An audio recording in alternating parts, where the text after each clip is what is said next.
Ok. Vamos a hacer uso de la noción del valor del dinero en el tiempo como para finalmente llegar a una herramienta muy interesante que propone el libro de Namías. Es un modelo matemático que busca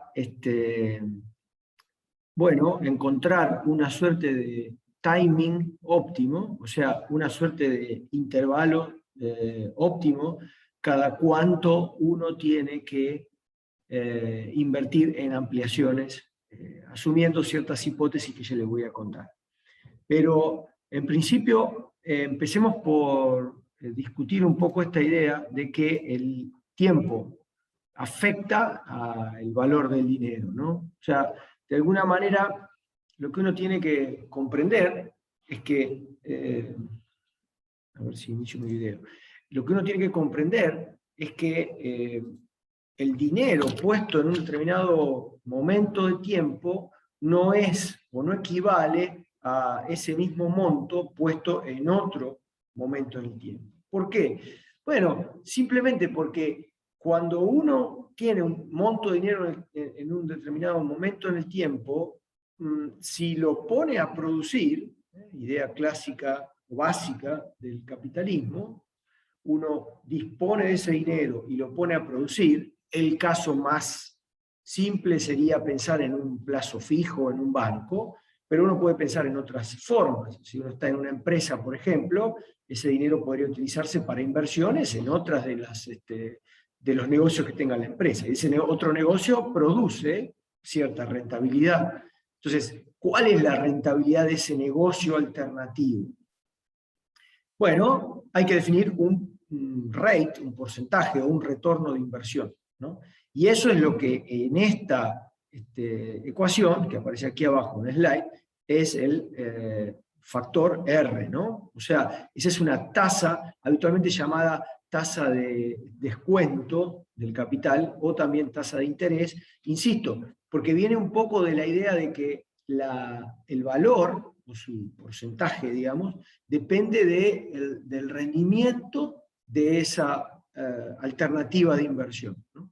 Entonces, supongamos que tenemos hoy $1.000.000 para invertir en una planta. Ese $1.000.000, si uno pudiese evitar invertirlo en la planta y lo pone a producir en, no sé, en cualquier inversión, supongamos, no sé, un plazo fijo, que le rinda en dólares 10% anual, implica que dentro de un año ese $1.000.000 es $1.100.000. Entonces, la idea es que comparemos flujos de caja, o sea, dinero, en diferentes momentos del tiempo para poder unificarlos y definir si las inversiones están justificadas o no. Esa es un poco la idea. Es decir, uno debería llevar todo a un único momento en el tiempo para poder, con ese valor que habitualmente se llama neto presente, se llama neto porque de alguna manera se busca que descuente gastos, etc. Pero más allá de eso, el concepto de presente implica que lo que habitualmente uno hace es traer todos los flujos futuros al tiempo actual, ¿no? Para poder traer esos flujos futuros al tiempo actual hay que definir dos cosas, además de, o bueno, tres, además del valor del flujo en sí, es decir, ese valor A que aparece en la ecuación, y R, que es la tasa a la que uno descuenta, insisto, atribuible a la mejor de las alternativas de inversión. ¿Okay? Otra inversión que podría ser hecha en lugar de la que se está pensando. Entonces, habitualmente las empresas definen una tasa como esa. Entonces, para darles una idea, en proyectos que hemos trabajado con YPF, flujos de caja como estos se analizaron con una tasa del 13% anual en dólares. Es decir, YPF asume que cualquier negocio, para que sea bueno, debería superar ese corte de 13% anual en dólares. Entonces, en definitiva, es como pensar que para poder invertir y que la inversión sea buena, debería rendir al menos 13%. Por lo tanto, cuando se evalúan flujos de caja y se los trae al presente, se lo hace descontándolo a esa tasa del 13%. Si en el balance del valor neto presente la ecuación da positiva, entonces significa que aún descontando al 13% todavía tengo rentabilidad. Implica que superé ese 13% con las inversiones que estoy planificando. Esa es un poco la idea. Y les decía entonces que además del monto que quiero traer al presente o llevar al futuro, depende de cuál sea el momento en donde quiero evaluar un proyecto. Y la tasa con la que lo hago, necesito definir lo que se llama el periodo de capitalización. ¿Por qué es importante el periodo de capitalización? Bueno, porque es, de alguna forma, define la ecuación que voy a utilizar para traer esos flujos al presente. ¿De qué depende? Bueno, imagínense esto que mencionamos hoy, de los plazos fijos, ¿no? Los plazos fijos podrían hacerse, por ejemplo, o cualquier inversión podría hacerse a un año, y entonces uno podría decir, bueno, recién, después de transcurrido ese año, puedo tomar los intereses, es decir, la rentabilidad de ese negocio e incorporarla al capital. En el ejemplo que yo les decía, tenemos una inversión de $1 millón y un 10% anual, dije yo. Entonces, dentro de un año vamos a tener 1.100.000. En ese momento capitalizo, es decir, los $100.000 del interés los pongo dentro del capital y vuelvo a establecer un nuevo plazo fijo a un año. Entonces, cuando pensemos en el segundo año, ahí es donde aparece el concepto de interés compuesto, porque el 1.100.000, cuando calculemos el 10% de eso, ya no van a ser solo 100.000. Van a ser 110.000. ¿Por qué? Porque es el 10% de 1.100.000 ya. Entonces ahí aparece el 1,1 en este caso, porque sería el 10%, elevado a la t, ¿no? O sea, de alguna manera multiplicando sucesivamente una progresión geométrica, ¿no? Multiplicando sucesivamente la misma constante 1.1. En el caso de YPF, 1.13. En el caso de ExxonMobil en Estados Unidos, 1.08, no sé, todo depende de qué tan buena sea el resto de las inversiones. Cuando el resto de las inversiones no dan mucho, entonces la tasa de corte baja, ¿no? Para estas empresas. Lo que quiero significar finalmente es que uno podría capitalizar en periodos más cortos o más largos. Uno podría decir, bueno, en lugar de hacer plazo fijo a un año, hago a un mes. Entonces, todos los meses tomo el interés, la rentabilidad de esa inversión, la incorporo al capital y vuelvo a poner la inversión a un mes. Bueno, eso depende de cómo el planificador asuma que se capitaliza la empresa. Habitualmente, si no hay otra aclaración, uno asume, en la mayoría de las evaluaciones del proyecto, que la capitalización es anual. Es decir, que recién después de transcurrido un año, se sientan todos los que invirtieron y deciden sobre esto, gerentes, no sé, directores, y dicen, bueno, ¿cuánto nos dio este proyecto? Nos dio una rentabilidad del 13%. Bueno, incorporemos eso, capitalizamos y volvemos a invertir. O sea, lo normal por defecto es que la capitalización sea anual. Por lo tanto, lo que se utiliza acá como R es la tasa anual. Si uno tiene, por ejemplo, una tasa del 12% anual, implica un 1% mensual. Entonces, si se capitalizaría mensualmente, para saber cuánto tengo que hacer, o qué cálculo tengo que hacer para traer al presente, que sería esto, ¿no? A' es el valor presente de A. Para traer al presente un flujo de caja de acá a 12 meses, si la capitalización es mensual, quedaría 1.01, porque tenemos el 1%, insisto, en el caso que sea 12% anual, 1.01 elevado a la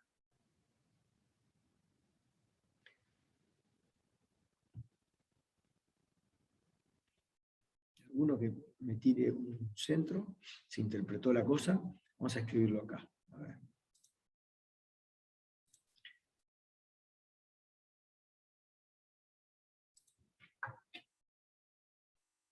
Si yo capitalizo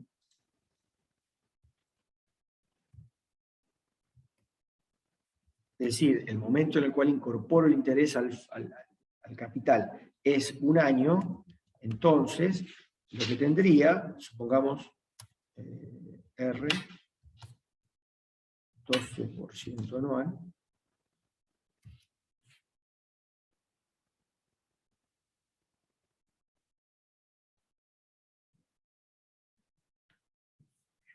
quedaría entonces A' igual a A por 1,12 a la menos 1. Porque básicamente lo que estoy haciendo es un flujo en el año 1 que lo traigo al presente. Por eso aparece el exponente negativo, menos 1. Es como dividir por 1,12. Entonces, a un monto cualquiera, supongamos, alguien dice, dentro de un año te voy a dar $1.000.000. Entonces, ¿cuánto vale a qué equivale a valor de hoy ese $1.000.000? Bueno, depende del periodo de capitalización. Si la capitalización es anual, simplemente tengo que dividir por 1,12, ¿no? a ese $1.000.000. Pero si la capitalización es mensual,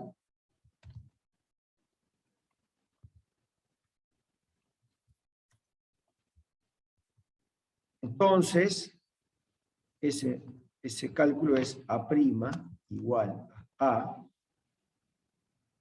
por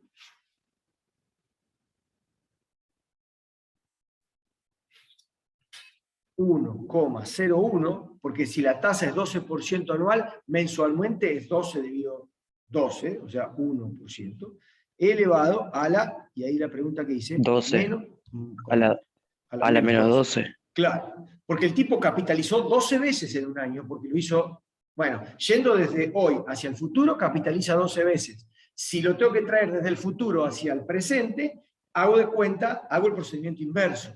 En lugar de capitalizar multiplicando 1.01 por 1.01 por 1.01 12 veces, divido 12 veces por 1.01, 1.01, 1.01. Obviamente, matemáticamente, 1.12 a la menos 1 no da lo mismo que 1.01 a la menos 12. Porque obviamente, miremoslo hacia el futuro. Si uno tiene la posibilidad de capitalizar todos los meses, entonces es como que tiene más beneficios. Porque dice, bueno, tengo $1.000.000, dentro de un mes tengo un 1% más. Bueno, entonces tengo 1.010.000. Dentro de un mes tengo otro 1% más desde ya ahora 1.010.000. Entonces es un poquito más de 1.020.000. Y así, sucesivamente, va incorporándose un poquito más de capital siempre y entonces da un poquito más de beneficio. Entonces, mientras más se achican los periodos de capitalización, mejor rendimiento tengo hacia el futuro y obviamente a la inversa, cuando lo traigo al presente, más descuento. Pero vamos a seguir con la presentación, porque me parece que es importante reconocer. Vamos a borrar todo esto. Reconocerlo con algunos ejemplitos, me parece que está fácil. Fíjense esto. Supongamos una tasa del 5%, o sea, el R es 0,05, y un periodo de capitalización anual, ¿no? Entonces uno dice, bueno, si ese $1.000.000 me los dan dentro de un año, lo traigo al presente con un coeficiente 1.05 elevado a la menos 1, o sea, divido por 1.05. Y entonces, hoy sería equivalente a tener $952.400, o 0.9524 millones. ¿Por qué? Visto de la otra perspectiva, porque 0,9524 puesto hoy en un plazo fijo al 5% anual, dentro de un año van a ser $1.000.000. Entonces es traer ese $1.000.000 del futuro al presente a través de este cociente, ¿no? Ahora, ¿qué ocurre dentro de 2 años? Si ese $1.000.000 está puesto no en un año, sino en 2 años. Y bueno, entonces digo, bueno, para llegar a $1.000.000 dentro de 2 años, ¿qué significaría hoy? Y bueno, ¿no? Divide, en ese caso, lo que correspondería dentro de un año de nuevo por 1 más R. O sea, la idea es 1 sobre 1 más R al cuadrado. Y entonces aparece este 1.05 a la menos 2. Visto de otra perspectiva, si yo hoy tuviese 0.907 millones de dólares, lo invierto en un plazo fijo al 5% anual, en el primer año produce algo, se capitaliza, se vuelve a invertir, y en el segundo año produce algo más, y al final del segundo año tengo $1.000.000. Entonces, la idea es buscar un valor del presente que sea equivalente a lo que en el futuro sería $1.000.000. Y así sucesivamente uno puede calcular el valor presente de $1.000.000 en diferentes periodos del tiempo, ¿no? En general, si estamos hablando del año T, Entonces, para traerlo al presente, simplemente multiplico el valor de ese monto en ese año t por 1 más r elevado a la menos t, ¿no? ¿Se va entendiendo un poco la idea? ¿Me siguen hasta ahí o no? Es un concepto... Sí, profe. Ok, financieros, aquellos que han hecho seguramente alguna carrera secundaria o alguna terminalidad relacionada a la parte contable o comercial, probablemente tengan algo más de conocimiento de eso. Ahora, lo que voy a entrar ahora es qué ocurre con los periodos de capitalización, o sea, cuando la capitalización no es anual. Lo voy a hacer porque me interesa este tipo de aproximaciones para modelar un ejemplo, como les dije, en donde quiero determinar la política óptima de expansión de la capacidad de una empresa. ¿Sí? ¿Iba a preguntar algo Serena? ¿No? Serena, perdón. No, hoy sí, pero no abrió el micrófono y ya pasó. Ok. Bien, muy bien. ¿Ustedes me escuchan bien? Porque no sé si estos auriculares están horribles, o sea, no escucho mucho yo. Pero sí, se escucha re bien. Ok, el micrófono anda bien. Bueno, perfecto. Ok. Bueno, entonces, ¿qué ocurre cuando las capitalizaciones son más frecuentes? Bueno, hagamos la cuenta. Fíjense que si en lugar de una capitalización anual, o sea, en lugar de todos los años tomar el interés y incorporarlo al capital, lo hacemos 2 veces en el año, o sea, por cada semestre, lo que uno debería hacer es decir, bueno, la tasa de interés o la tasa de descuento era del 5%, cuando capitalizamos 2 veces en el año, o sea, cuando lo hacemos por semestre, es 2,5% por cada semestre. Entonces, ¿en qué cambia la ecuación? Bueno, básicamente, si ustedes se fijan acá, era 0,9524 cuando descontábamos anualmente. Si lo hacemos semestralmente, tenemos que hacer el mismo cálculo, pero elevado a la 2, lo que de alguna manera hoy Agustín nos dijo, es decir, por eso hay que elevar a la menos 12 cuando la capitalización es mensual. Bueno, cuando la capitalización es semestral, hay que elevar a la menos 2, porque son 2 veces en el año, para hacer comparable la cosa. Y ustedes verán que, obviamente, a tiempo presente vale un poco menos, porque para llegar a $1 millón dentro de un año, yo puedo invertir 0,9518, en 6 meses cobrar los intereses, incorporarlos al capital y producir de nuevo al 2,5%. Eso da un poquito más de rentabilidad. Y por eso a valor presente un poquito más de descuento, digamos, ¿no? Un poquito menos el monto que uno debería invertir para poder llegar también al $1 millón. Podemos hacer lo mismo para un año, para 2 años. Fíjense que cambia bastante poco de un año a 2 digamos, de capitalización anual a capitalización semestral. 0,907, 0,906, y en general, bueno, uno tendría este cálculo para la capitalización semestral. Lo cierto es que uno dice, bueno, pero siempre yo tomaría ventaja, digamos, ¿no?, de capitalizar cada vez más corto. Y entonces, esa rentabilidad podría crecer hasta el infinito. La respuesta es no. Y es no porque esta serie, tal como está planteada, fíjense, o sea, el valor del descuento, cuando n es el periodo de capitalización, o sea, la cantidad de periodos en el año en que yo divido a las capitalizaciones, cuando ese n tiende a infinito, el cociente que está acá converge a un valor, ¿no? ¿Alguien tiene idea de la matemática B o por ahí a qué valor converge 1 sobre 1 más R sobre N elevado a la NT? Si quieren, podría uno poner aquí en lugar de R un valor 1 para tener en cuenta, ¿no? ¿A qué valor converge esta serie 1 más 1 sobre N elevado a la N por T? A ver si alguno tiene por ahí alguna idea. ¿A 1? No.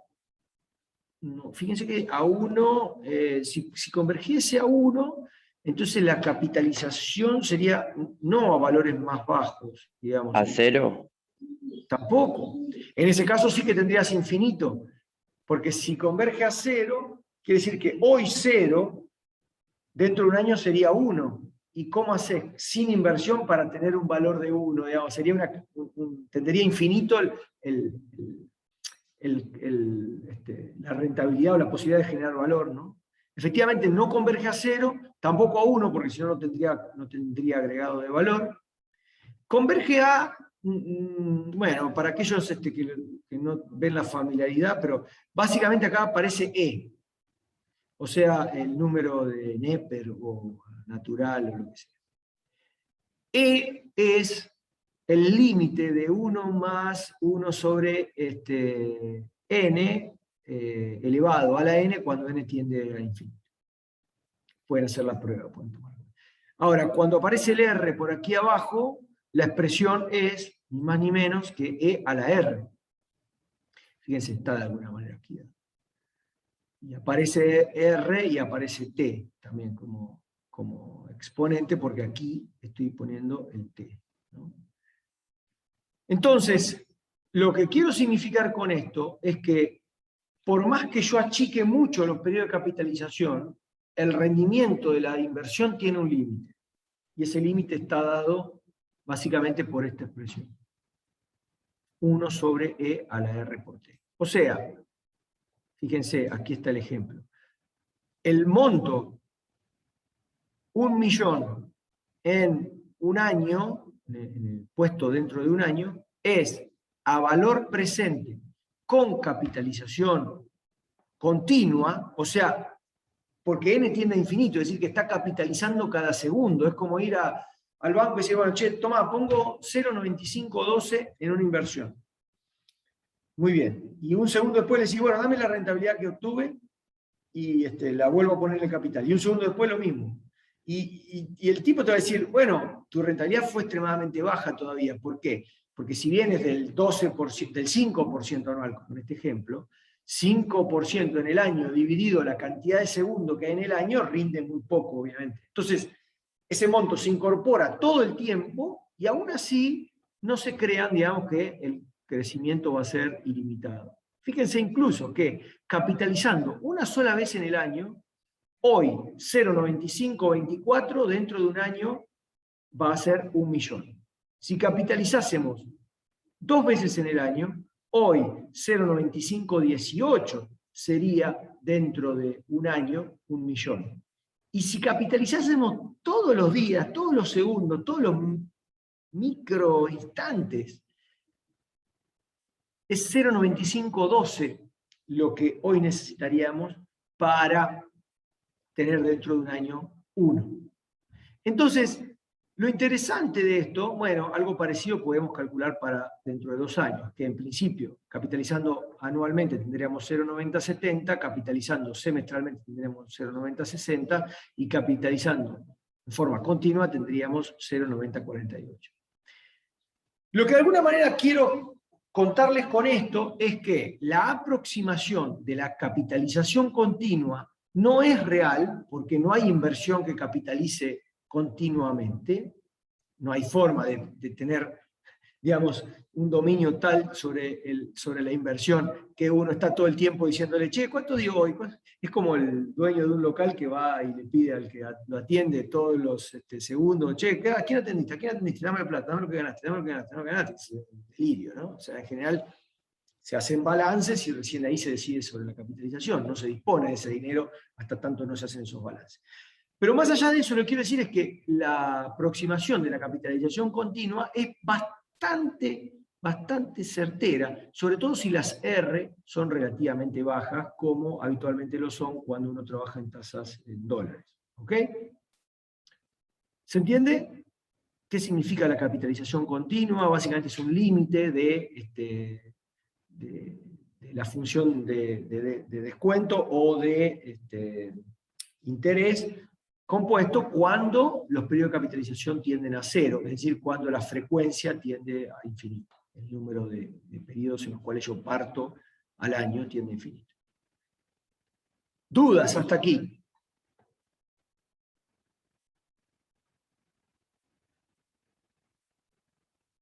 Es un concepto, insisto, económico, comercial, etcétera. Se usa mucho, lo van a usar a la tasa de descuento y al movimiento de flujo de caja en el tiempo, lo van a usar mucho en la carrera, no tanto lo del periodo de capitalización anual, porque, perdón, lo de capitalización continua, quiero decir, porque, como les mencioné, es un tanto abstracto como concepto, ¿no? O sea, diría que en general no se aplica mucho.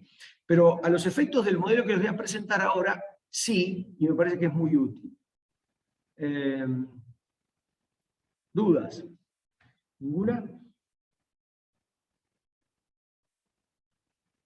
Bien. Quedó claro. Ok, Cere. Muy bien. Entonces avanzo un poquito. Con esa idea de mover los flujos de caja o los montos en el tiempo, voy a presentarles el modelo que propone Anamías, que me parece muy, muy interesante, porque de alguna manera es un ejemplito. Si bien tiene un montón de hipótesis muy simplificadoras o simplificatorias, es un ejemplo que pone de relieve la situación de compromiso que se da entre la decisión de qué tan grande hacer una expansión en una planta versus el aprovechamiento de la economía, o sea, comparando la economía de escala versus la oportunidad de la inversión que uno está haciendo.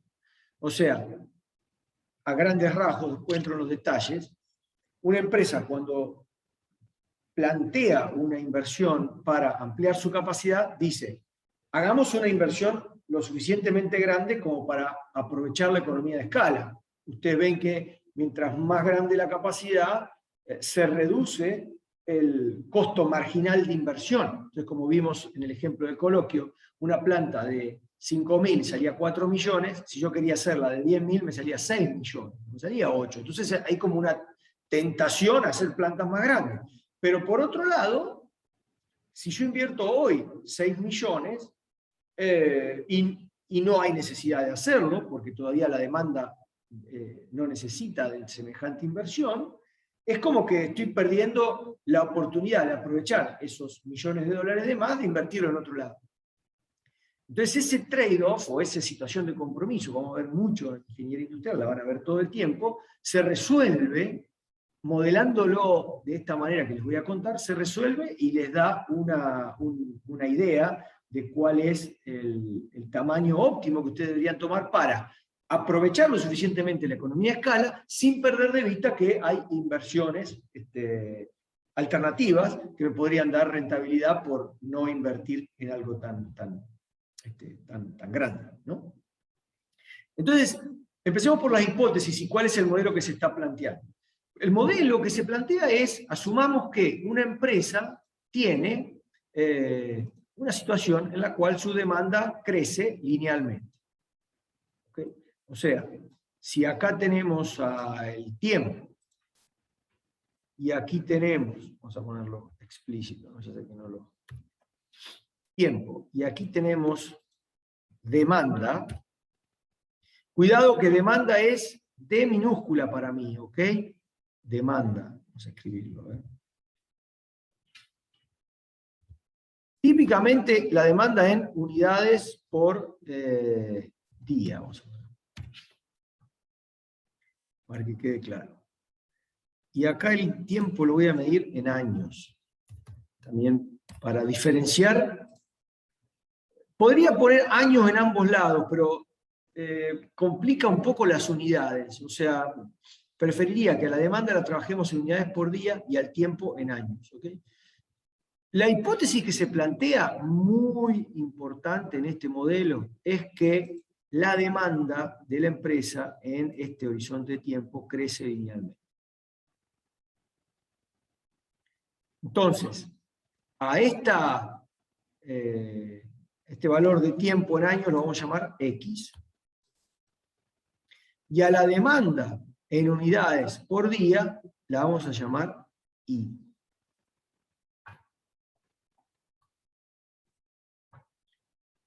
Y la hipótesis es que y iguala a D. Quiere decir que D es, de alguna manera, la pendiente de esta recta. Algunas preguntas importantes. La primera, fácil o relativamente fácil. ¿En qué unidades se mide D? Mayúscula.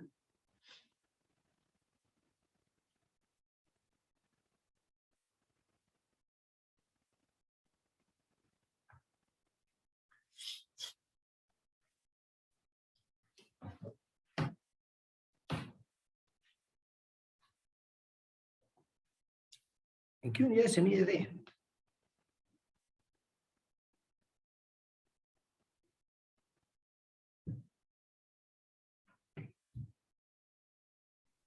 Unidades sobre día-año, ¿puede ser? Unidades sobre días-año. Muy bien. Muchas gracias. Efectivamente, Diego. Unidades sobre días-año. ¿Qué significa eso? D, vamos a ponerlo así.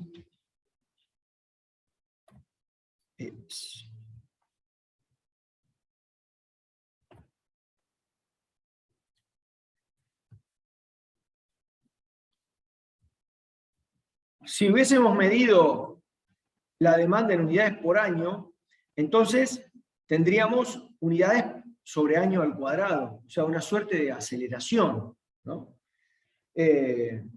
Unidades de aceleración, efectivamente es el ritmo de modificación o cambio de una velocidad. La demanda está dada en unidades de velocidad, entonces el cambio de una velocidad en el tiempo no es más ni menos que la aceleración. Bueno, lo que está diciendo esto es que la demanda se modifica en tantas unidades por día, o sea, crece en tantas unidades por día en cada año que transcurre. Por eso es unidades por día año. O sea, es cuánto se modifica la demanda en unidades por día cada año que transcurre. ¿Sí? Bien. Entonces, la segunda pregunta que iba a hacerles es, y esta sí más interesante, desde el punto de vista, digamos, de ya los temas que se han dado. ¿En qué fase del ciclo de vida podríamos estar cuando se asume una hipótesis como esta, digamos, ¿no? Que la demanda crece en forma lineal?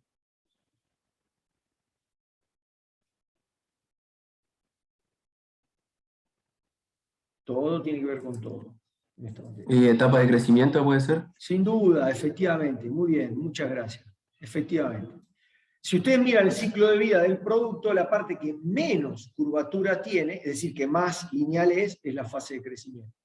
Entonces, en esa fase en donde en general una empresa se plantea esta idea de, che, cada cuánto tengo que invertir, cada cuánto tengo que hacer las inversiones para poder ir siguiendo esta demanda. ¿Y por qué se piensa en seguir la demanda? Bueno, básicamente porque se piensa, uno podría seguir la demanda implica ir haciendo ampliaciones para poder ir dándole respuesta. Uno podría tener una planta, por ejemplo, así, y de pronto llega a este momento y ya no alcanza, y entonces invertir en otra planta así, llega a este momento y ya no alcanza, y entonces invertir en una planta así, y llega a este momento y ya no alcanza, y llega así, y este momento y ya no alcanza, y llega a esta planta así, etc., ¿no? Es una de las políticas. O sea, o una posible, en un extremo, una posible, no sé si es tan extremo, podría incluso ser más chica la planta, pero se nota claramente que la política rosa, marcada, o magenta, marcada en la pizarra, de alguna manera representa lo que nosotros llamaríamos una política conservadora, en la cual doy unos manguitos para poder seguir produciendo a lo que la demanda me pide, y muy rápidamente, en poquitos X, en un año, en un periodo muy corto, ya me quedo chico, corto con la planta, y vuelvo a invertir. Entonces, ¿qué situación, o sea, qué ventaja y qué desventajas tiene eso? Invertir en forma conservadora, si querés, con plantas chicas, en mucha frecuencia.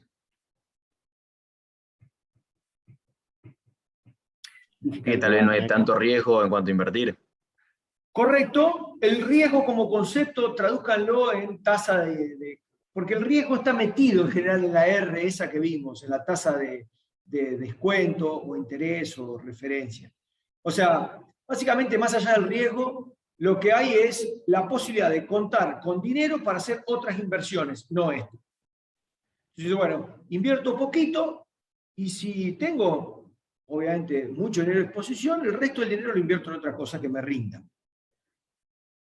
Si yo efectivamente hiciese inversiones más grandes, las haría inútilmente, porque fíjense, pongamos el otro caso, o un caso un poco más extremo, en esto celeste, uno, a ver, Ocean, vamos a hacerlo con negro. Una política más arriesgada, diría, bueno, invierto una planta mucho más grande, hasta ahí, hasta que alcance, y después vuelvo a hacer otra, y así.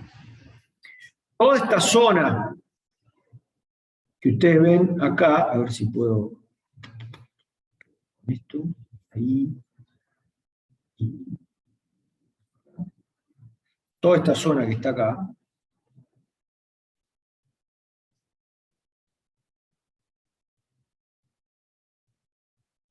es una inversión de alguna manera inútil en comparación con la otra, porque la demanda es la verde, digamos, ¿no? Entonces todo esto es una capacidad que la planta tiene en comparación con la estrategia magenta, inutilizada. O sea, realmente es inversión que el tipo se perdió de poner en otro negocio. ¿Ok? Entonces, efectivamente, coincido con la observación, más allá de que riesgo no es exactamente, o no lo es todo, Lucio dijo riesgo, me parece es una de las componentes de la R, tasa de referencia. O sea, básicamente, cuando uno opta por estas políticas más conservadoras, donde las inversiones son chiquitas y más frecuentes, lo que está haciendo es hacer un mejor aprovechamiento del dinero en otras inversiones. ¿Ok? Porque está utilizando con mayor eficiencia el dinero en términos de que solo está haciendo las ampliaciones que se necesitan y no las tiene inutilizadas esas inversiones, ¿no? Pero qué gran desventaja tiene esa política magenta. ¿No estás aprovechando la economía de escala? Efectivamente. Como bien dice Antonella, no hay aprovechamiento de la economía de escala. O sea, que el rosa, vamos a poner aquí, vamos a terminar de completar esto.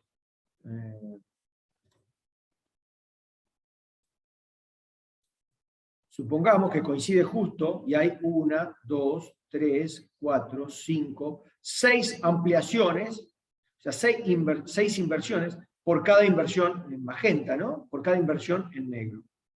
Entonces, el inversor que optó por la política en negro no invirtió 6 veces en este ciclo lo que invirtió el magenta. Invirtió muchísimo menos. Porque la economía de escala le permitió hacer una inversión, así como vieron ustedes el otro día, que con un exponente de 0,6, yo invierto en el doble de capacidad y solo pago el 50% arriba de lo que valía originalmente, también, mucho más obviamente, cuando comparás 1 a 6, no 1 a 2. Entonces, bueno, pros y contras. La pregunta es, ¿dónde se resuelve ese óptimo? O sea, ¿dónde se resuelve esa situación tensa entre aprovechar el capital correctamente y aprovechar las economías de escala correctamente? Ese es el objetivo y ese es el modelo que se plantea. Entonces, veamos, describamos un poco lo que dice aquí, como para quedarnos tranquilos de que está todo. Si una empresa enfrenta una demanda creciente en el tiempo, donde el ritmo de crecimiento anual es constante, o sea, es D, o sea, en este caso unidades por día por año, ¿no? Entonces se vuelve necesario realizar periódicamente una expansión de capacidad, y lo que deseamos es optimizar la frecuencia, cada cuántos años realizar esa expansión. Y el tamaño, obviamente. La frecuencia y el tamaño están directamente relacionados, porque según la línea verde, ¿no? Si espero más grande la planta, y es proporcionalmente más grande. O sea, básicamente, si invierto cada X años, el tamaño de la planta va a tener que ser de X por D. Tan simple como eso. ¿Ok? porque hay una relación entre una lineal entre una dimensión y la otra. Entonces, bueno, hay que encontrar el X óptimo. Esa es la idea, que nos va a dar el Y óptimo, ¿no? Simplemente multiplicándolo por D. Bueno, ¿qué datos tenemos? La tasa de descuento o de referencia de las inversiones y obviamente la economía de escala. ¿Qué necesitamos de la economía de escala? Ya vamos a ver, lo vamos a ver un poquito más adelante, que está acá, ¿no? En el costo de cada inversión. Ya lo vamos a ver más adelante, qué es lo que realmente influye de la función de economía de escala en esta función, en este óptimo que queremos calcular. Bueno, vamos una slide más adelante y vamos a plantear lo que se denomina costo total, digamos, de la estrategia. Fíjense, lo que se propone el optimizador o el tomador de decisión es plantear una función de inversión total a tiempo presente, observando cuántas inversiones se hacen en el tiempo y con qué frecuencia. Entonces, como dijimos, un determinado X, o sea, una determinada frecuencia de inversiones, me da una determinada capacidad de planta, que es directamente X por D. ¿Cuál es el costo de esa capacidad de planta? Es C de X por D. Entonces, inicialmente, yo voy a invertir en una planta de capacidad X por D. Como la inversión es a tiempo cero, porque necesito una planta para empezar a trabajar, entonces ese flujo de caja C de X por D no se tiene que descontar al presente.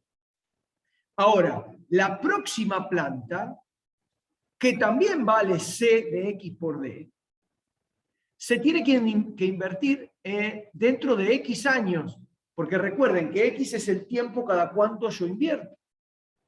Entonces, para traer al presente ese flujo de caja, como X es una variable continua, no sé cuántas capitalizaciones anuales, por ejemplo, hubieron, o mensuales. Entonces, lo que se hace, por simplicidad, es asumir que la capitalización es continua. Entonces, con el concepto de capitalización continua, divido al flujo de caja C de X por D, dividido E a la RX. Dividiéndolo por E a la RX, traigo con una idea de capitalización continua ese flujo dentro de X años al presente. ¿Se entiende la idea? Sí. Ok. Obviamente que son muchas las inversiones que hay que seguir haciendo si la demanda sigue creciendo linealmente, ¿no? Como vieron ustedes en el dibujito que yo hice un peldaño, otro escalón, un nuevo escalón, etc. Entonces lo que hace el modelador o este investigador que estuvo trabajando en este modelo, dijo, bueno, planteemos una sumatoria al infinito de las inversiones, confiando en que esa serie va a converger. Y efectivamente esa serie converge, porque crece muy rápido E a la RX, bueno, E a la T, o sea, número de años, o número de veces, por RX. Entonces, como eso tiene esa propiedad de convergencia, el modelo se facilita mucho. Vamos a ver a dónde converge. O sea, la idea es costear la primera planta, CX por D, costear la segunda y traerlo al presente, digamos, avanzando X años. La tercera, avanzando 2X años. La cuarta, avanzando 3X años, etc. O sea, todo traído al presente, todas las inversiones, desde la primera hasta el infinito. Bueno, digamos, el costo de la planta de tamaño X por D es una constante que está en todos los términos, entonces lo puedo sacar como factor común. Y lo que me queda es la sumatoria desde I igual a 1 hasta infinito de 1 más E a la menos IRX. Sería 1 más E a la menos RX más E a la menos 2RX más E a la menos 3RX más E a la menos 4RX, etc. Esto que está acá es una sumatoria que, como les dije, por ser un término que rápidamente se va al cero cada uno de estos, tiene una convergencia, y esa convergencia es extremadamente simple. Converge a esta sumatoria que está acá, 1 sobre 1 menos e a la menos rx. Lo pueden demostrar, no sería tan problema, o tanto problema. La idea es que esto converge a 1 sobre 1 menos e a la menos r. O sea, es extremadamente buena, digamos, la serie que estamos trabajando, convergiendo a un valor que obviamente nos permite seguir trabajando matemáticamente. Entonces ahora, en el último paso, pueden ustedes darse cuenta que el costo de una planta lo puede uno atribuir a la economía de escala. Entonces, esta expresión que está acá no es ni más ni menos que la expresión de economía de escala. A, una constante, multiplicada por X por D, el tamaño de la planta, elevado a la B, el exponente.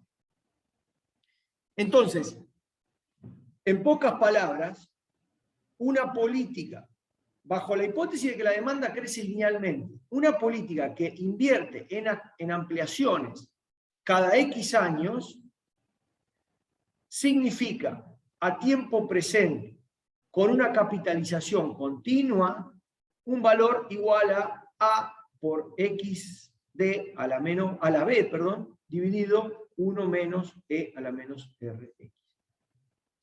Pongamos un ejemplo, si ustedes quieren. Supongamos que uno tiene un crecimiento de la demanda, vamos a hacer un ejemplo. Un crecimiento de la demanda del orden de, vamos a darle ejemplo a todo. Vamos a poner acá, ejemplo. A igual a 1. Vamos a poner un número distinto como para no complicar. Vamos a poner 2. B, vamos a poner que hay economía de escala, 0.8.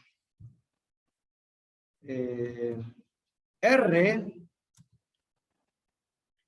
que es la tasa de descuento, vamos a poner anual, 0.13, dijimos hoy.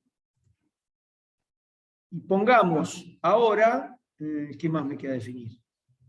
Nada más.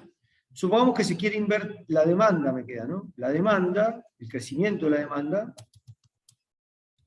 es 100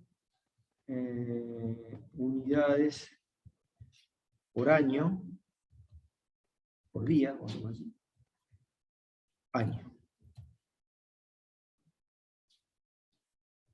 Entonces, primeramente, si el X, o sea, si quiero invertir en una nueva planta cada 3 años, la primera pregunta es, ¿cuál es el costo de la inversión cada vez que hago una inversión?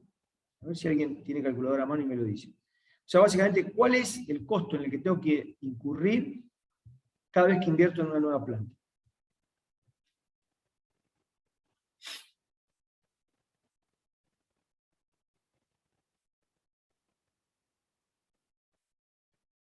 Y cuéntenme qué cálculo hacen. ¿Se entiende la idea? O sea, tengo todos esos datos, es una empresa que tiene una economía de escala, sus plantas del orden de 2 serán millones de dólares por Q, la cantidad de la capacidad de la planta elevado a la 0,8, ¿no?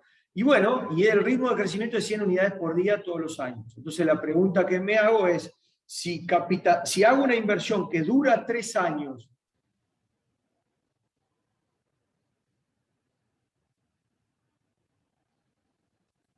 ¿hola? ¿Me escuchan? Hola, hola.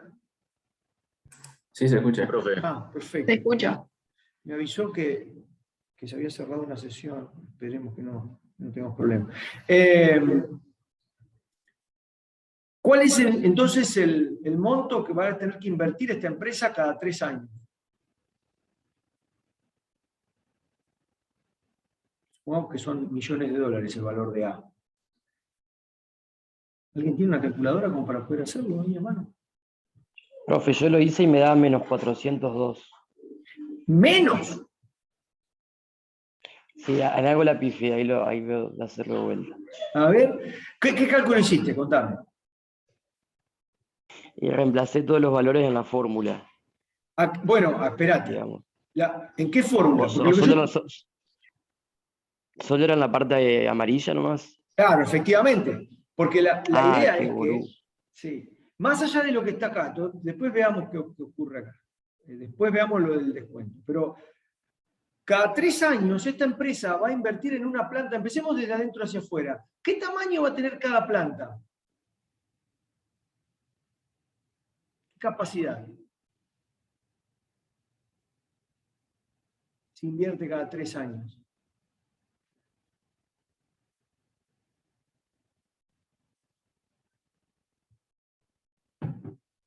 Ahí me dio 191,75. ¿Ok? O sea que hay que invertir 191 millones de dólares. Millones de dólares, sí. Ok. Sí, me dio lo mismo. Cada 3 años. La pregunta que hago es esto. Es esta. ¿Qué capacidad tienen esas plantas que valen 191 millones de dólares?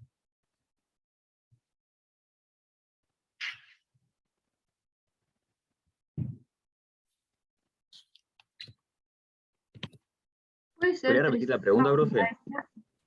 ¿Anto? Puede ser 300 unidades día porque sería X por D mayúscula. Correcto, 300 unidades por día. La pregunta era, Lucio, ¿qué capacidad, o sea, qué tamaño tienen estas plantas? Y Antonella dice con mucha precisión que lo que tiene que hacer simplemente es multiplicar D por X. O sea, 100, que es el ritmo de crecimiento de la demanda, por X, que la decisión es hacerla cada 3 años. Entonces la idea es hacer una planta que me sirva para 3 años. Entonces, para que una planta me sirva en los próximos 3 años, la tengo que hacer de un tamaño de 300 unidades por día. Al principio no va a servir, digamos, voy a tener mucha capacidad inutilizada, porque la demanda recién después de un año va a ser 100, recién después de 2 años va a ser 200, y recién después de 3 años va a ser 300, y ahí se va a ver colmada la capacidad, y voy a tener que volver a invertir.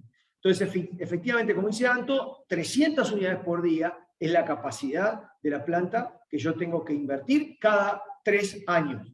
Esa capacidad, o sea, esa planta de 300 unidades por día vale, de acuerdo a la economía de escala que me ayudaron Lucio y Agustín a calcular, 190 millones de dólares. Es decir, que cada 3 años yo voy a hacer una planta de 300 unidades por día y va a salir 191 millones de dólares.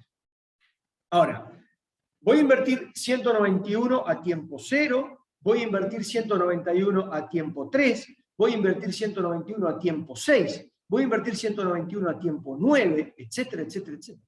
Son flujos de caja cada 3 años que, bueno, sistemáticamente va a haber que invertir. Entonces la pregunta ahora es, y para completar la ecuación, ¿cuánto significan a tiempo presente esos 191 invertidos cada 3 años con una tasa de descuento del 13% anual capitalizado en forma continua?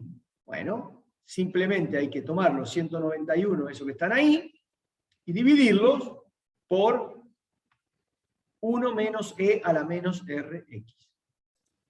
¿Cuánto es eso? O sea, en principio voy a poner aquí que voy a poner aquí si quieren más arriba.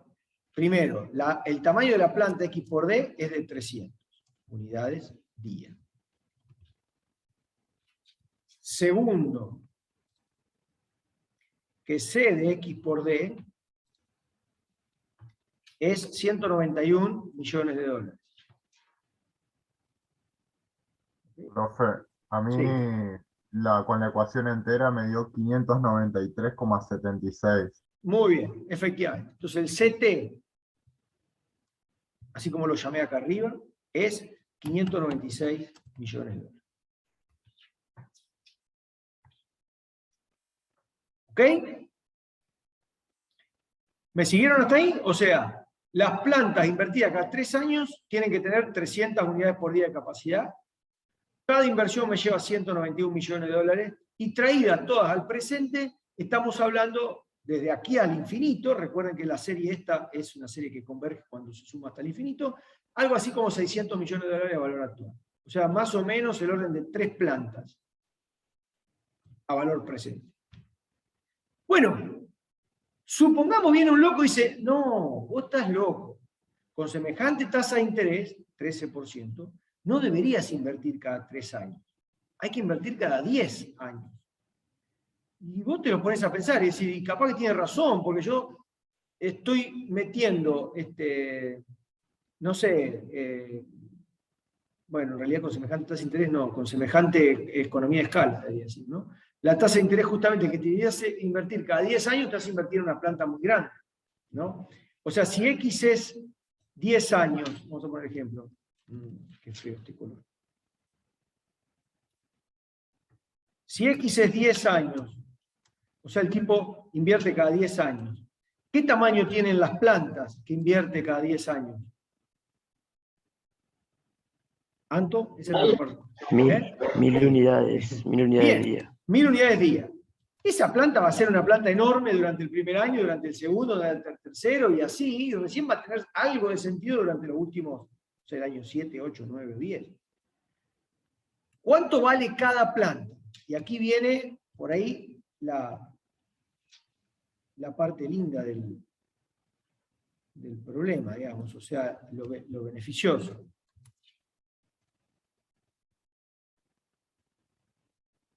$502 millones. ¿502? Millones. Entonces, fíjense que triplico el tamaño de la planta y más todavía, o sea, de 300 paso a 1000, y el monto que significa en cuanto a cada inversión es del orden de algo más del doble, ¿no? Algo más del doble. ¿Por qué no es tan significativo el ahorro? Porque el exponente B es relativamente cercano a 1, es decir, no es tan ambicioso en cuanto a economía de escala. Entonces aquel que dijo, no, hacer plantas más grandes, aprovechar la economía de escala, y mucho beneficio no le trajo. Pero algo de beneficio sí. Ahora la pregunta es cuál es el CT, y en definitiva acá nos quedamos y definimos cuál es la mejor estrategia. Tengo que agarrar ese monto, 502, que acá arriba, y dividirlo por 1 menos E a la menos R por X, que ahora X es 10. ¿Cuánto da eso? 690 sería. 690. 690. Ok. Sí. Entonces, ¿qué conclusión sacan? ¿Quién tiene más razón? O sea, Y de invertir cada 3 años, conviene. correcto. El valor de CT, este que está acá, perdón, es el que, de alguna manera, marca quién gana la pulseada. Ahora, también me quedo con la duda. ¿No será que 10 es demasiado, a lo mejor es 4 es mejor, o 2, o más, menos que todavía que 3? Y bueno, ese es el juego que quiero jugar. O sea, quiero encontrar en forma analítica cuál es el punto en el que esto se resuelve. Y lo hago de una forma muy simple. ¿Se entendió entonces cuál es el juego? Encontrar el X óptimo, ni más ni menos. Será 3, y tiene más chance que ser 3 que 10, porque 10 ya vemos que es más caro. Pero ¿cuál es el verdadero valor óptimo? Entonces, planteamos lo siguiente. Planteamos el mínimo de esta función. O sea, vamos a escribirlo así. Min en X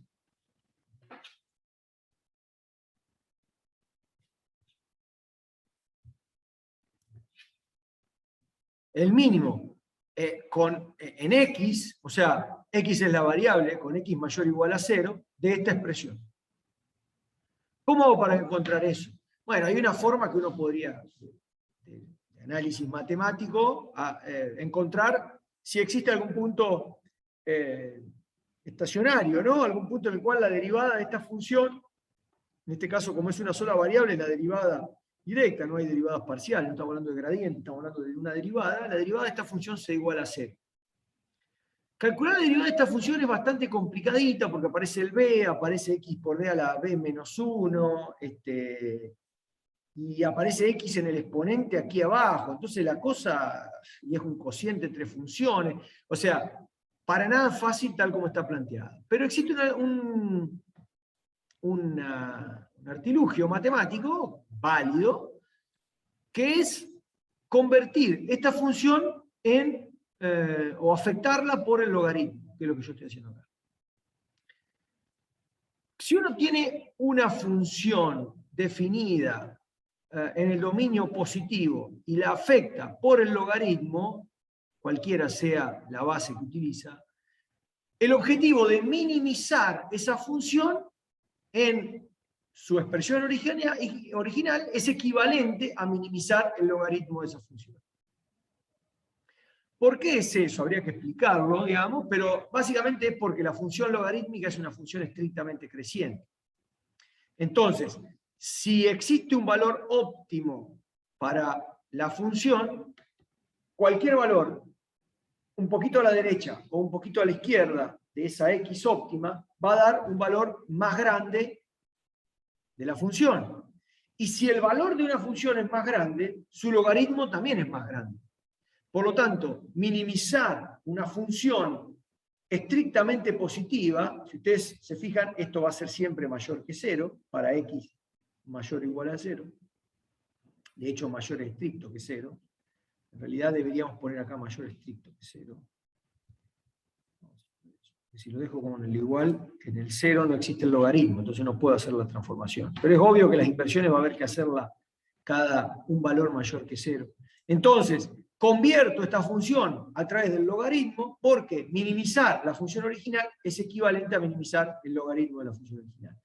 No quiero entrar en mucho detalle, esto es parte de, no sé, de optimización o programación matemática, no lineal, pero básicamente la idea de convertir una función a través del logaritmo no cambia, digamos, el objetivo, digamos, de la minimización y converge al mismo lugar. Entonces, perdón, aquí voy a salir, voy a hacer los cambios que hacen falta, voy a dejar de anotar. Porque veo que están faltando los exponentes. Aquí vamos o sea, no tiene el formato que corresponde. Eso va como exponente, esto va como exponente, esto va como exponente.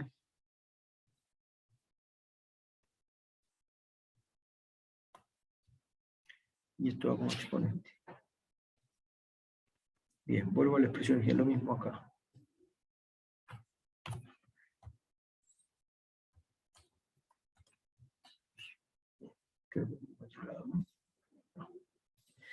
Retomemos. Entonces, esta es la función que quiero minimizar. El costo total de la estrategia. De las infinitas inversiones, todas traídas al presente, descontando en forma continua. Con periodo de capitalización continuo. Como la función es compleja para derivar y encontrar una expresión analítica de un punto estacionario, que podría ser el mínimo, entonces la afecto por el logaritmo.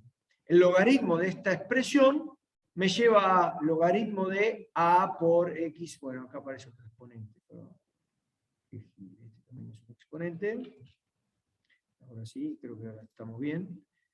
Entonces aparece el logaritmo de a por xd a la b sobre 1 menos c a la menos rx, que es lo mismo que, como hay una división en el logaritmando, entonces uno puede convertir eso en, y un producto en el numerador, puede convertir eso en una suma de términos, en este caso logaritmo de a, más b por el logaritmo de xd, porque b pasa como factor por delante del logaritmo, y finalmente menos, que es lo que está en el denominador, el logaritmo de 1 menos c a la menos rx. Entonces la expresión afectada por logaritmo queda así.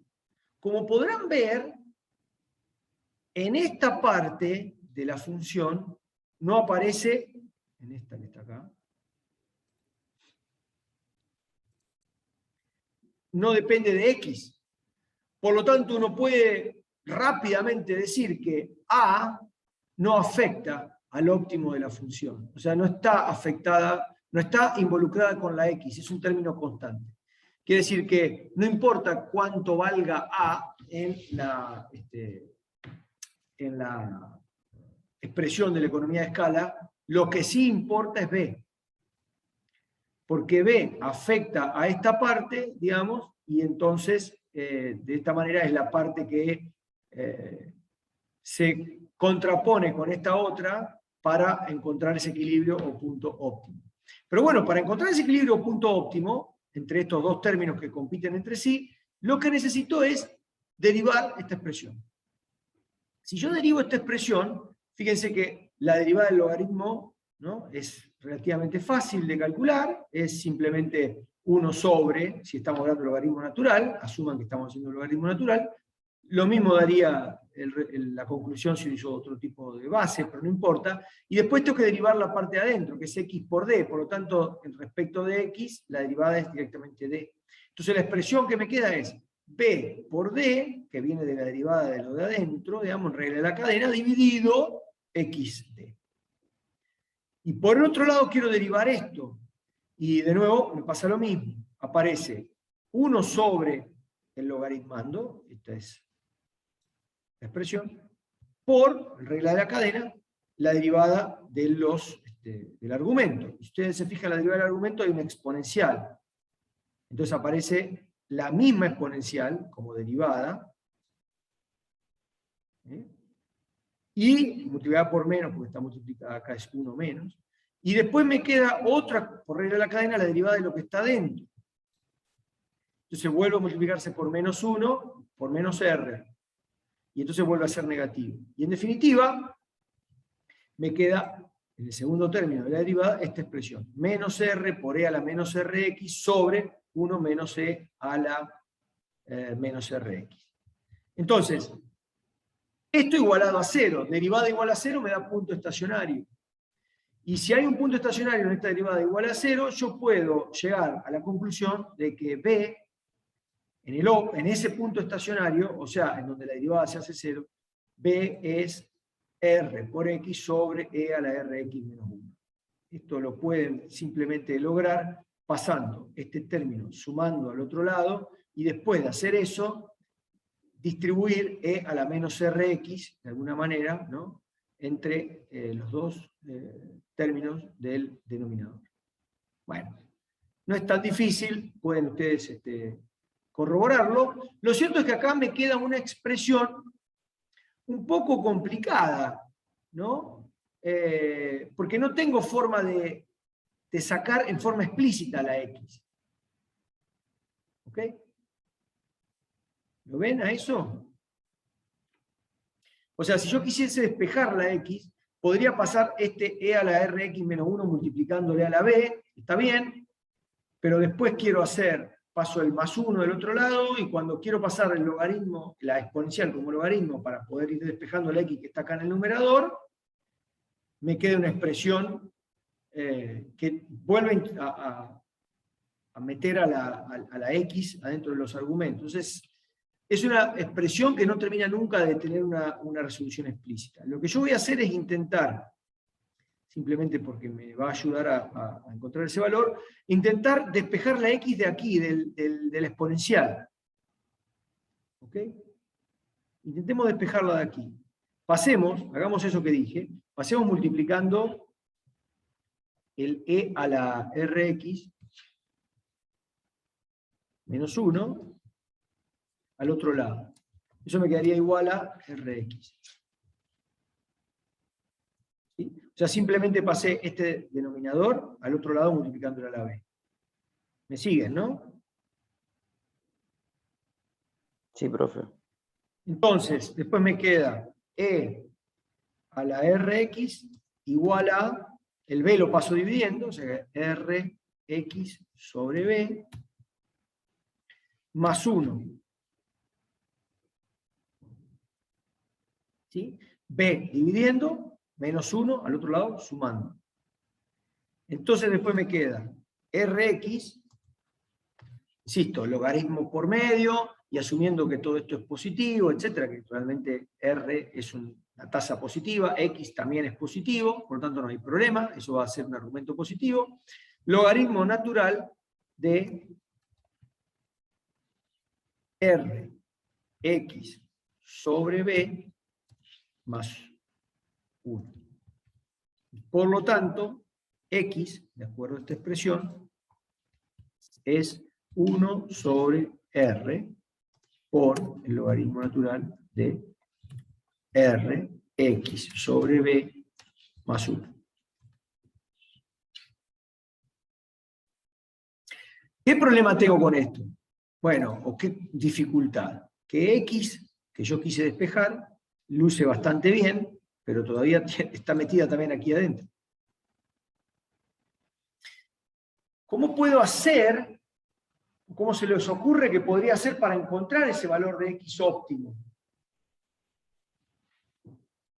Voy a buscar una calculadora y voy a mostrarle un procedimiento para poder hacerlo.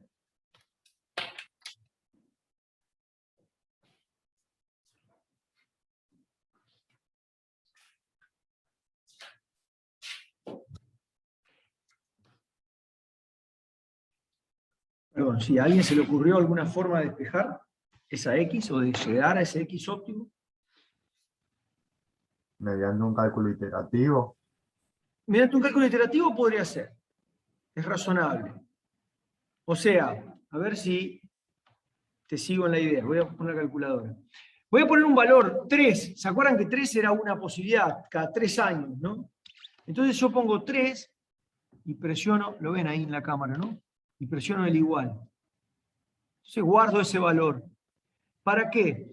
Bueno, lo que voy a hacer es escribir la expresión esta que acabo de encontrar. O sea, voy a escribir 1 dividido R, o sea, 0,13. Recuerden que R es 0,13.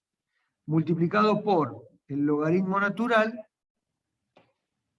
de, abro paréntesis, 0.13 por X. ¿Cuál es el X? Bueno, el X es lo que tengo guardado en la memoria. Voy a escribir ANS ahí. Sería en la primera iteración 3, ¿no? Por 3, bueno, y ese resultado más 1.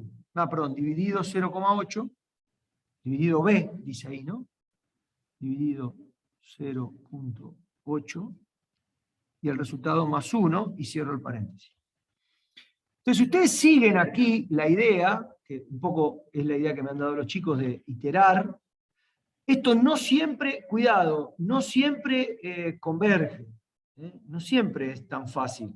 Pero en este caso, de hecho, podrían probar despejar la X, la otra X, digamos, la que está en el término lineal, y se van a dar cuenta que no les converge. Pero bueno, acá, por lo que hemos hecho, de la forma que se ha hecho, digamos, despejando la X de la exponencial, la expresión no puede mostrar que converge, partiendo de un número obviamente positivo. 1 dividido R, 0,13, por el logaritmo natural de R, 0,13, por X, por ANS, en este caso ya tengo el 3 guardado, dividido B, 0,8, más 1. ¿Ok? ¿Cuánto da eso? Va a dar un valor distinto a B, a 3, perdón. Me dio 3,02, si no veo mal, ¿no? No, 0,5. Perdón, que me veo como espejo y no distingo bien el número.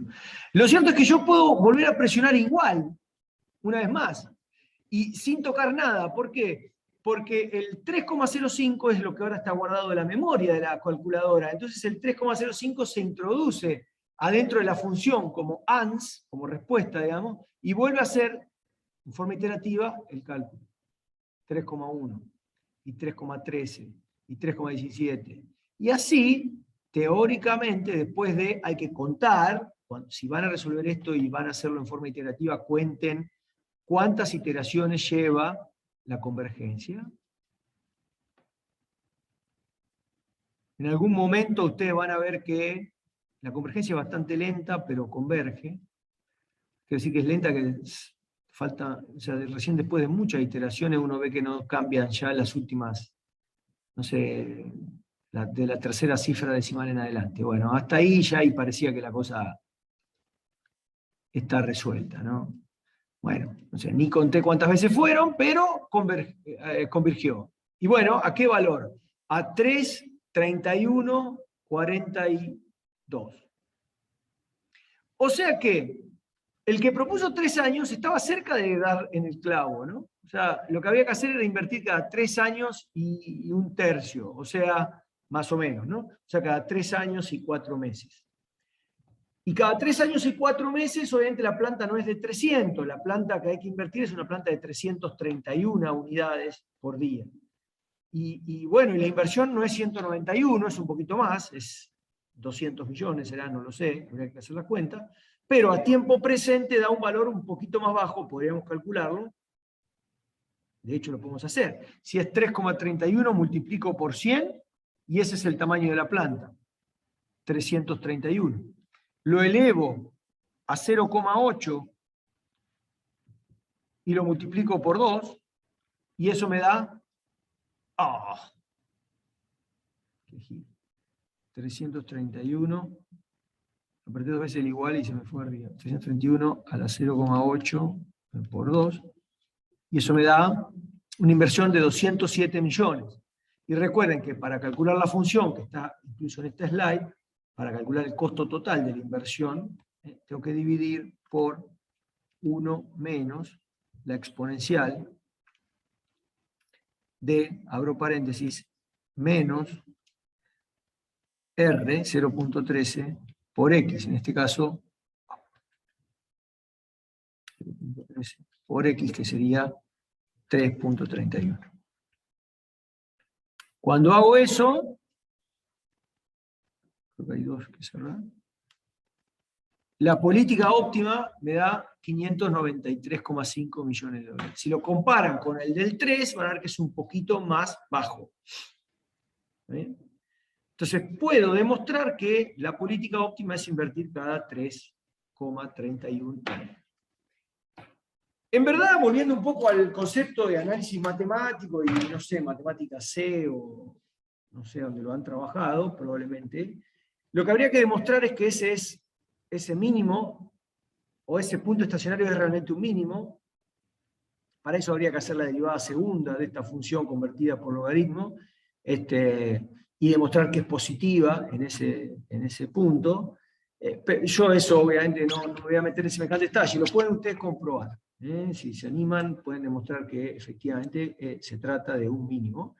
Y bueno, el objetivo es justamente que ustedes trabajen con esto. De nuevo, la forma iterativa es una de las formas de resolverlo. También se puede utilizar, o sea, pensando en esta función así, uno podría utilizar el método de Newton.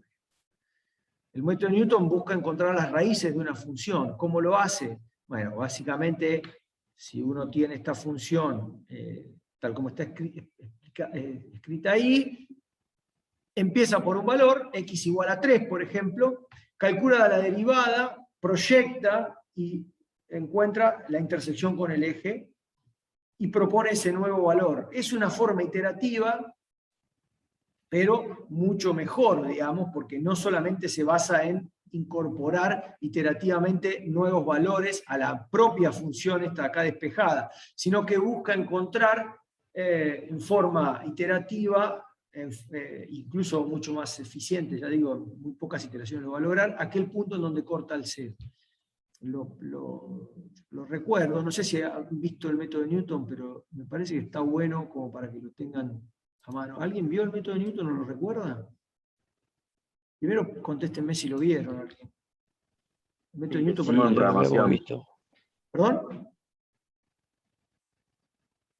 Lo hicimos una vez en programación al código. Muy bien, con qué Newton. bueno, qué bueno. ¿Con quién tuvieron programación? O computación, ¿no? Así sería. Sí, computación, perdón. Ok, ¿con quién tuvieron? ¿Quién fue el profe? Ya no se acuerda. Jorge Delía. Con Jorge. Bueno, buenísimo. El método de Newton es un método que todos deberían tener incorporado. Es una cosa muy, muy necesaria. Comprender, se utiliza mucho también incluso para optimización, pero básicamente la idea es, esta función que está acá, yo quiero encontrar cuándo se hace cero. Ese es el objetivo, ¿no? O sea, encontrar los ceros de una función. Entonces, bueno, voy a inventar, ¿no? Pero supongo que la función es esta. Entonces, básicamente quiero encontrar el valor de x en donde la función corta al eje x, ¿no? Entonces este sería el x óptimo, o el x, en este caso, estacionario. Para encontrarlo se propone un primer valor, supongamos este que está acá. Podría ser cualquier otro. Obviamente, mientras mejor, más cercano sea, menos iteraciones va a llevar. Y lo que se calcula es la derivada de la función en ese punto. Si uno conoce la derivada de la función en ese punto, entonces puede proyectar y decir, bueno, el x asterisco va a estar más o menos por acá. Pero resulta que cuando uno mira acá, no da 0 la función. Entonces, bueno, vuelvo a iterar.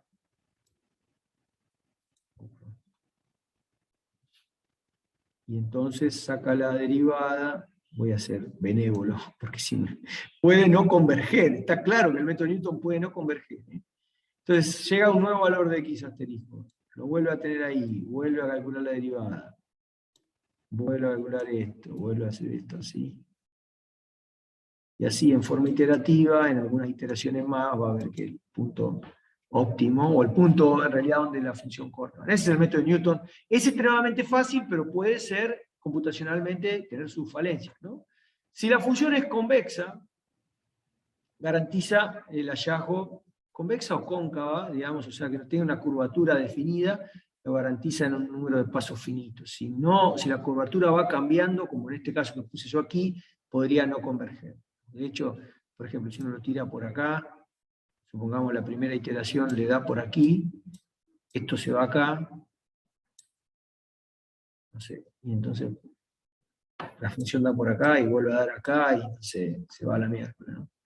En fin, bueno, todo el punto de inicio va a ser determinante para eso. Bueno, afortunadamente para esta función, operando en forma iterativa, converge siempre. Así que, para los efectos de ustedes, lo que necesitan para resolver este ejercicio, no hace falta entrar en el método de Newton. Con esta forma iterativa pueden hacerlo. También pueden dibujar la función y ver dónde corta, ¿no? Es otra forma. ¿Se entendió qué dudas le quedan de lo que se presentó? ¿Cómo encontrar ese valor óptimo? Creo que el ejemplito vino bien.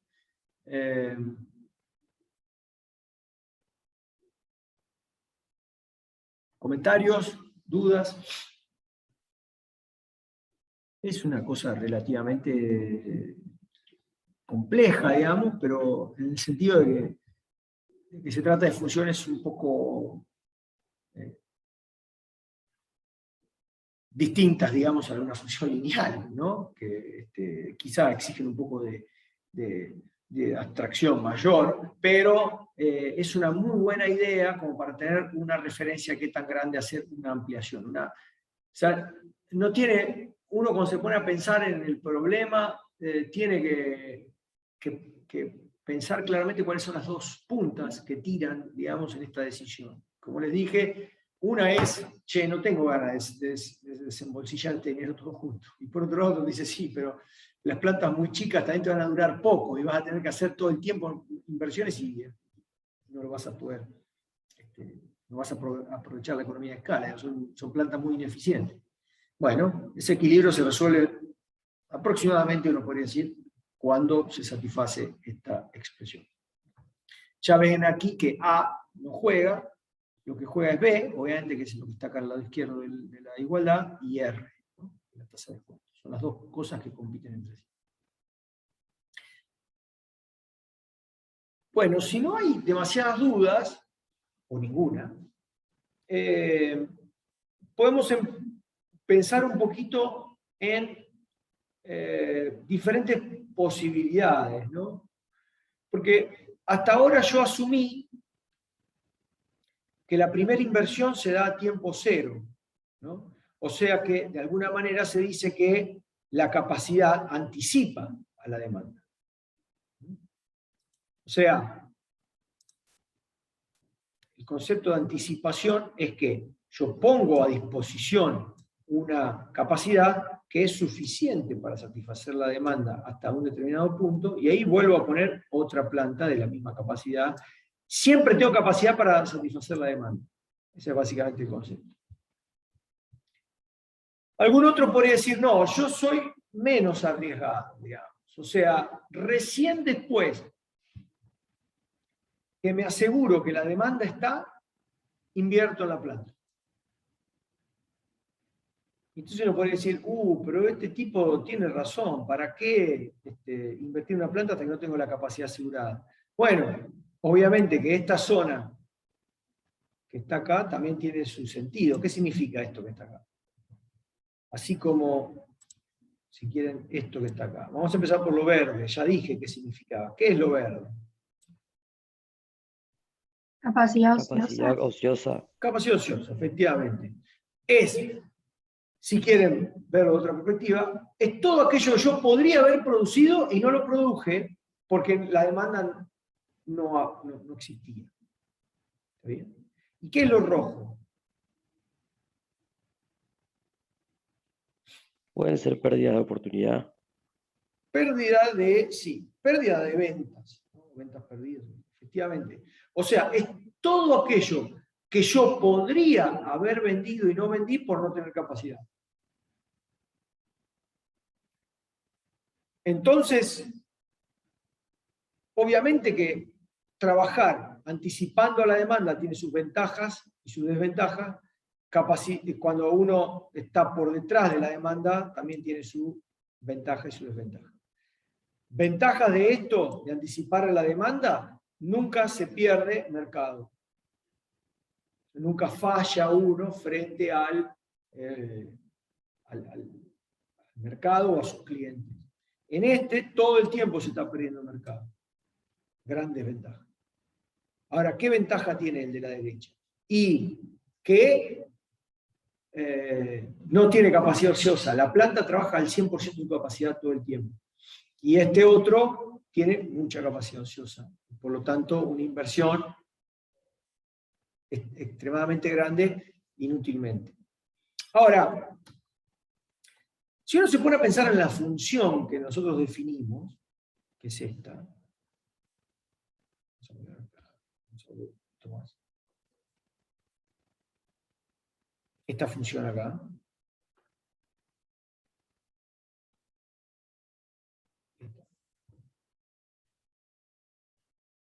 tiene la inversión inicial más esta inversión, esta inversión, esta inversión. O sea, todas las inversiones de ahí a futuro. Si uno, en lugar de anticiparse a la demanda, la sigue a la demanda, lo único que cambia es que esta primera inversión no se hace, porque uno espera a que la demanda esté para poder invertir. Entonces, lo único que se borra es uno de los términos, o sea, se borra este 1.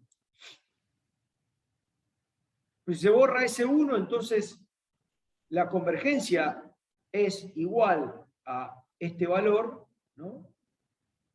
Que está por aquí abajo, digamos, obviamente menos 1. O sea que aparece de alguna manera por acá, esto que está acá, menos C.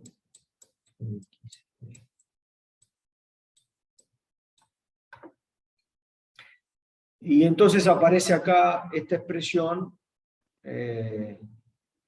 vamos a poner así, 1 menos 1. Bueno, pueden igualmente hacer este procedimiento, convertirlo a logarítmica a esta expresión y contarme en la próxima clase o cuando se les ocurra cuál es el óptimo cuando uno, en lugar de anticiparse a la demanda, la sigue a la demanda. ¿Ok? Se lo dejo como ejercicio para que alguno lo haga. Insisto, la idea es eliminar en la estrategia el primero de los términos, porque no invierte, sino hasta que la demanda ya es manifiesta. ¿Ok? ¿Entendió la consigna? ¿Sí? Bueno, cuando lleguen a esa conclusión, después lo discutimos. Pero van a notar que de alguna manera las estrategias óptimas no deberían ser dependientes, digamos, eso. Vamos a ver si alguno lo puede demostrar. Avancemos un poquito entonces sobre estos últimos conceptos que hemos trabajado. O sea, uno podría entonces, en su estrategia de ampliación, anticiparse a la demanda o esperar a que la demanda esté manifiesta, ¿no? Entonces, bueno, estos son los excesos de capacidad, que están por encima, digamos, del cero, o los defectos o déficit de capacidad, ¿no? O sea, los momentos en los cuales tu capacidad productiva o su capacidad productiva es menor que la demanda, y por lo tanto tenemos déficit de capacidad. Ventajas y desventajas de una y otra, creo que de alguna manera lo charlamos. Cuando anticipo a la demanda, la expansión se hace antes que la demanda aparezca, y por lo tanto hay capacidad suficiente para satisfacer toda la demanda. No hay incumplimiento de esa demanda. Entonces puedo ganar participación en el mercado. De hecho, puedo pensar en estrategias de expansión del mercado, porque digo, bueno, la planta es grande. Ya obviamente no está dentro del óptimo que estamos queriendo calcular, porque en realidad ya estamos especulando con estrategias expansivas en cuanto al mercado en el que quiero operar. Pero me da esa oportunidad, ¿no? Me da la posibilidad de decir, bueno, tengo la planta grande, salgamos a vender a otros mercados.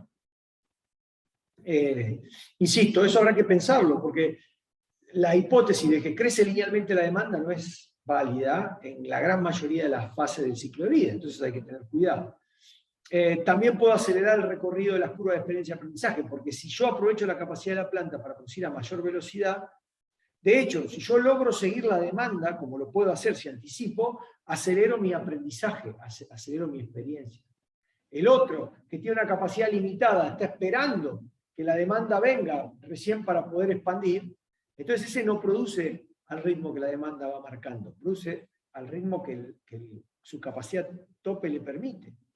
Entonces aparece ahí menor potencial para esa empresa que espera a que la demanda esté manifiesta, menor potencial de aprovechar estos decrecimientos de costos y de horas operario a partir de la experiencia del aprendizaje.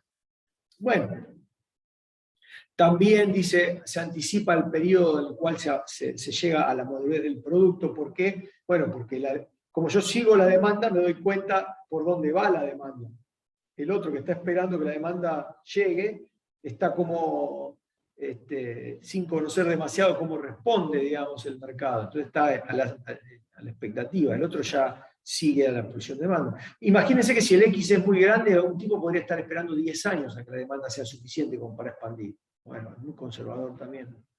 Bueno, la ventaja de anticiparse es que no hay problema, obviamente, si se retrasa la puesta en marcha de la planta, porque siempre tiene, aun cuando los pronósticos de demanda fueron pesimistas,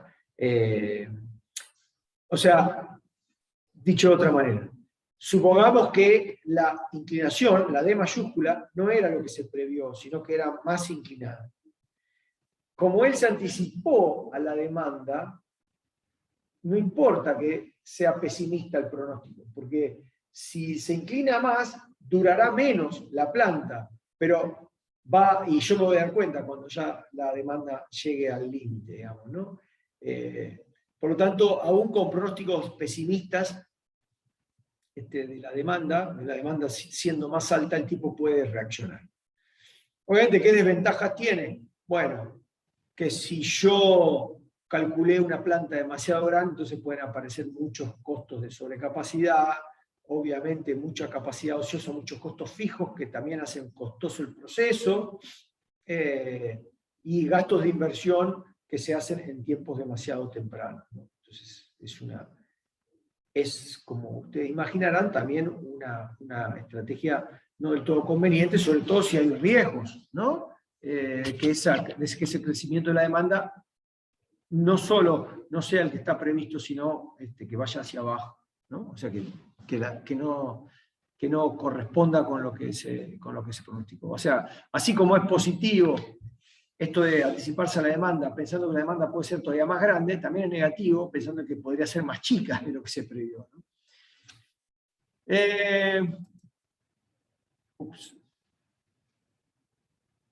Entiendo que es todo lo que tengo por contarles. Tenemos por acá, si quieren, bueno, vamos a mirar esta, que no es más que la negativa o la negación de lo anterior. ¿Qué ventajas tiene? Acá estaría incorrecto esto, corríjanlo. La primera, anticipar la demanda. ¿Qué ventajas y desventajas tiene esperar? Esperar. O sea, ir aquí, en esta zona, ¿no? O sea, capacidad fija hasta que la demanda es suficiente y pongo una planta en ese momento. Siempre hay demanda para mantener la capacidad operando a plena capacidad. El costo obviamente es más bajo porque los costos fijos en realidad se pagan para una cantidad constante de unidades que es la capacidad misma de la planta. Se minimizan los problemas de sobrecapacidad, o sea, no hay capacidad ociosa, no hay interrupciones innecesarias de los procesos porque hay demasiado tiempo disponible. Hay obviamente una estabilidad en el procesamiento de la planta, que eso también es muy bueno, y obviamente que dejo para más adelante la inversión, el financiamiento, el uso del recurso financiero. ¿Pero qué desventaja? Bueno, se pierden ventas futuras, pues los competidores van siguiendo la demanda, si van haciendo inversiones, y vos no. Se pierde cuota de participación en el mercado, obviamente a partir de lo anterior, no puedo seguir las curvas de aprendizaje como lo siguen los demás, que van incorporando más clientes a su cartera de clientes. Vos no lo podés hacer porque no tenés capacidad, y obviamente hay también mayores lead time para llegar. ¿Por qué? Porque como estás a tope, digamos, siempre estás debiendo cosas, digamos, ¿no? O sea, el otro que está con capacidad holgada, si acelera de pronto la demanda, tiene cómo responder. Vos siempre estás a techo, y entonces aparecen este concepto, que lo vamos a ver con más detalle a partir del miércoles de la semana que viene, el concepto de backlogs, que son lo que se le debe, digamos, a los clientes, porque no logro satisfacerlo a tiempo. ¿Okay? Bien, y ahora sí, eso es básicamente todo. Tengan en cuenta que el modelo, esta tarea que les acabo de dar, de reconocer cuál es el óptimo cuando uno sigue o va atrás de la demanda en lugar de anticiparla, ese óptimo de ese modelo no contempla estas ventajas y desventajas, digamos, ¿no? O sea, el modelo que desarrollamos y que tiene estas expresiones solo pone dos cosas a competir entre sí. La economía de escala, que se beneficia de hacer inversiones grandes con X más grandes, y la tasa de descuento, es decir, la oportunidad de invertir en otras cosas, que se beneficia cuando las inversiones son más chiquitas. Cuando la inversión es más chiquita puedo retener el dinero conmigo. Eso no está, ninguno de los términos de esta función de objetivo contempla pérdida del mercado, mayor velocidad al recorrer las curvas de experiencia y aprendizaje. Son todos términos que deberían incorporarse en esta función objetivo acá, digamos, ¿no? O en esta función, y no se están incorporando. Claro, debería ser mucho más complejo el análisis, ¿no? O sea, de alguna manera todo lo que está por acá es, en esta parte final de la presentación, cualitativo y no está en forma directa en el modelo. Bien, eso es todo lo que tengo para contarles respecto de plan agregado, planeación táctica y herramientas de la planeación táctica. Vamos a entrar a partir de la semana que viene. La semana que viene hay examen final, hay mesa de examen, y me parece que me pusieron una mesa el mismo miércoles. El miércoles 22, creo que sí, el 21 es y el estudiante. Así que es probable que yo tenga que tomar examen, no sé el horario, quizás pueda igual desarrollar la clase. Voy a ver si no, voy a pedirle a los chicos que a lo mejor den su clase de práctica o de gabinete el día miércoles. O que anticipen una clase de gabinete para el día miércoles, si es que no puedo darles. Pero la idea es la semana que viene ya entrar en el proceso de planificación de la producción concretamente. O sea, entrar ya a definir cuánto producir en estas plantas. O sea, vamos a asumir que ya la decisión de cómo, de qué capacidad eran las plantas, cómo ir ampliándola, ya se tomó. Y entonces, con las plantas que tenemos y la disponibilidad de recursos que tenemos, vamos a empezar a pensar qué cantidad de unidades de producto, en principio de un producto que vamos a llamar agregado, o sea, de un producto genérico, vamos a producir en cada uno de los periodos de típicamente un año.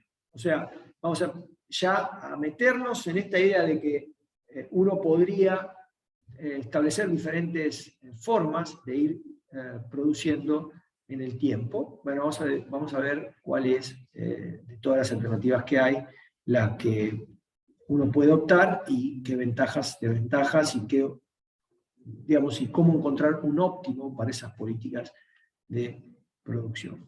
Pero no quisiera avanzar ya sobre ese tema porque me parece que se podría confundir con esto. Yo quisiera así ahora darles un tiempo como para que aquellos que tengan alguna duda respecto de los temas que hemos desarrollado hasta ahora, nos la compartan, o me la compartan.